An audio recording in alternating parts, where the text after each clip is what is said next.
இது சுட்ட சுட்ட அருமையான ஈவினிங் செக்ஸ் ரெடி. இது எப்படி செய்யறேன்னு வாங்க வீடியோக்குள்ள போகலாம். தம்பி என்ன பண்ற? என்னம்மா வெளில நல்லா ஜில்லுன்னு மழை பெய்யுதா, நம்ம கடைச்சிருக்கும் போது அதாவது ஸ்நாக்ஸ் எடுத்துட்டு வந்து செஞ்சு சாப்பிடுவோம்.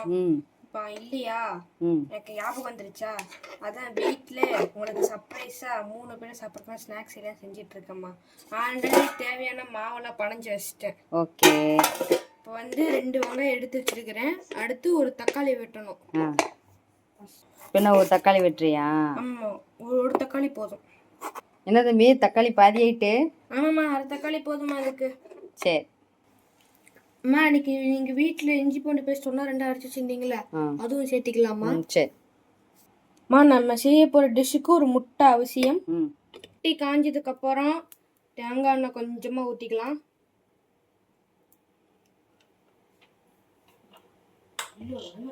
இப்போ எண்ணெய் காஞ்சிருச்சு. அப்போ வந்து சோம்பு, சீரகம், கடுகு, பெருங்காயத்தை அப்படியே கொட்டிடணும். இப்போ இதாக வெடிக்கும்.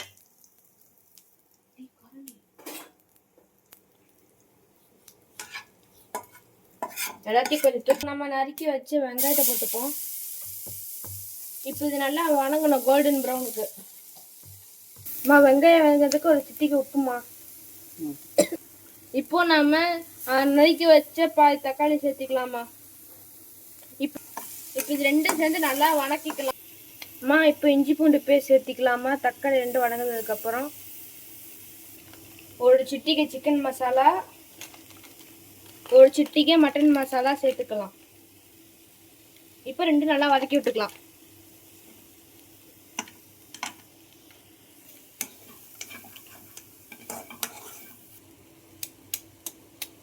அம்மா, இப்போ எல்லாம் வதங்கினதுக்கப்புறம் நம்ம முட்டையை உடச்சி ஊற்றிக்கணும்.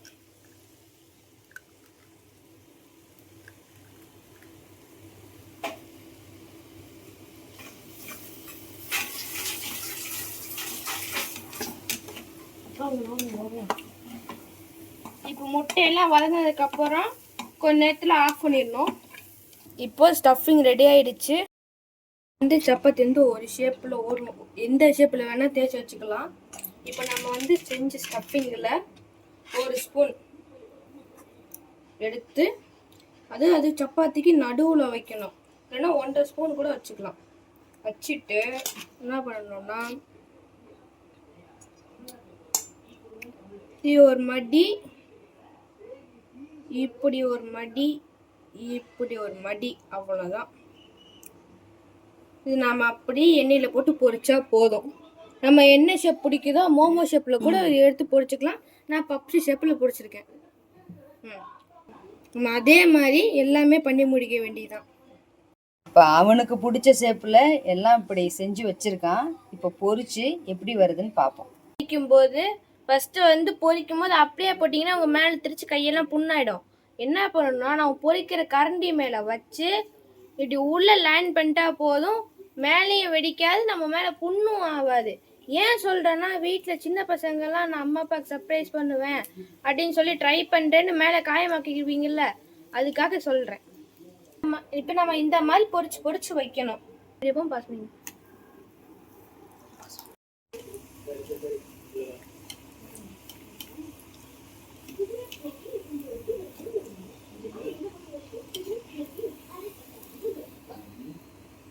வீடியோ கேம் ஷேப்பில் இருக்குது.